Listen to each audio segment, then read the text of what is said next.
after I'd sold my business and I didn't know what else to do with myself and thought I might just travel around Australia for a year or two. So I bought a second-hand bus and had it fitted out and took off with no real plan except to go and explore Australia. I had 2 solar panels on the top of the bus for power, 3 great big deep cycle batteries, and my sewing machines, and I could work wherever I was.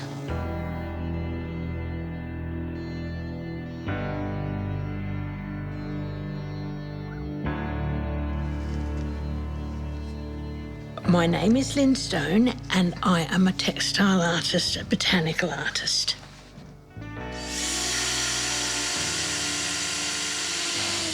So that's a lot easier than winding it on by hand.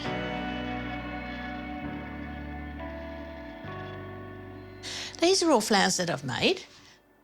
I travelled around in my bus and I collected all the originals of these where they were growing naturally.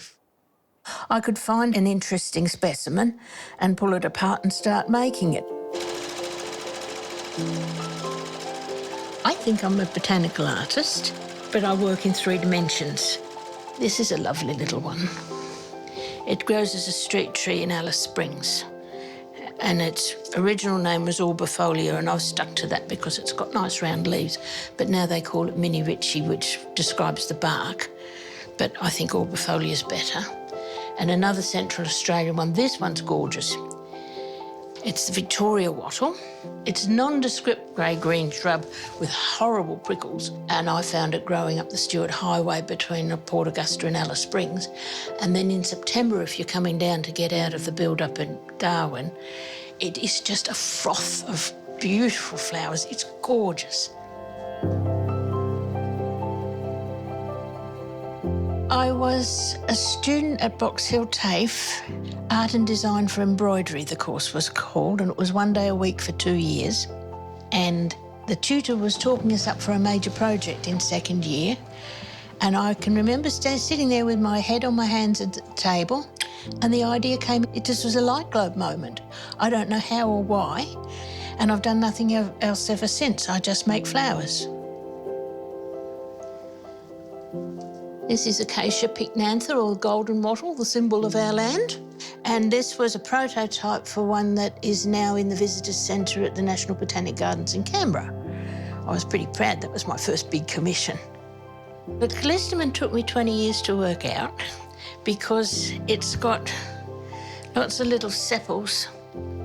Each flower has its own little sepals there, and they're very fine and they overlap.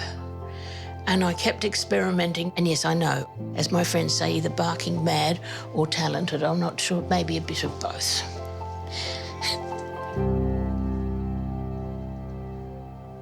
I recently had to fill in a form that said, what techniques do you use? And the first technique is observation, and then it's stitching and dyeing. But the observation's the main thing. The accuracy of the work's very important because a normal botanical artist who works in watercolour, it's very, very important to get all the details and to record everything accurately because people use that for plant identification. And just because I can't work in 2 dimensions doesn't mean I can't get the same accuracy. And I want to tell the story of the plant so that people can see it. That is my favourite. I worked really hard all the time I've been making them, and I'm never able to get them dangly enough. But finally, this one, I got dangly enough.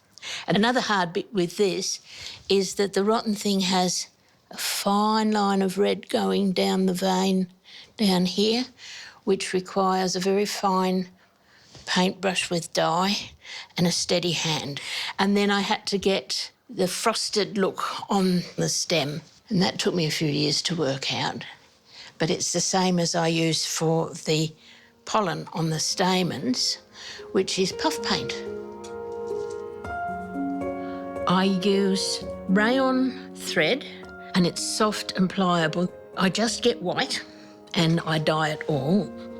The dyes, when I first started using them, because they're just like coloured water, I put them on with a paintbrush and I had a lot of trouble controlling them. So I took myself off to watercolour classes for a couple of years.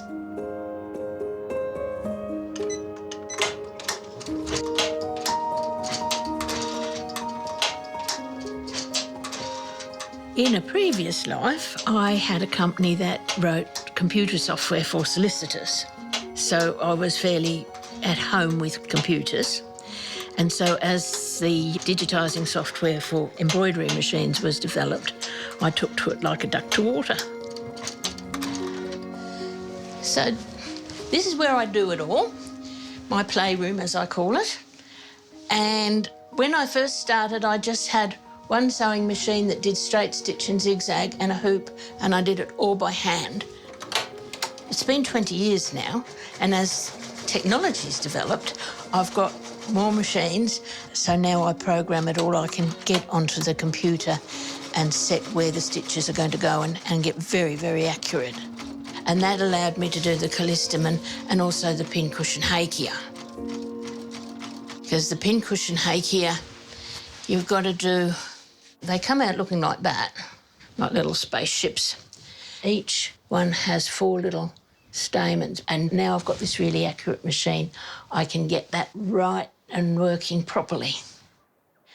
And I've no idea how many techniques I've invented. I've invented tools, and I've repurposed some tools like my drill from one thing to another. I went to a fisherman's shop and I found this bobbin holder, which instead of trying to wrangle a thread and keep tension and everything, it just holds things absolutely still. And you can wind the thread around easy as. I have a friend who is a nurse who gave me a pair of archery forceps, which are wonderful for holding things when you've got to sew little bits and pieces.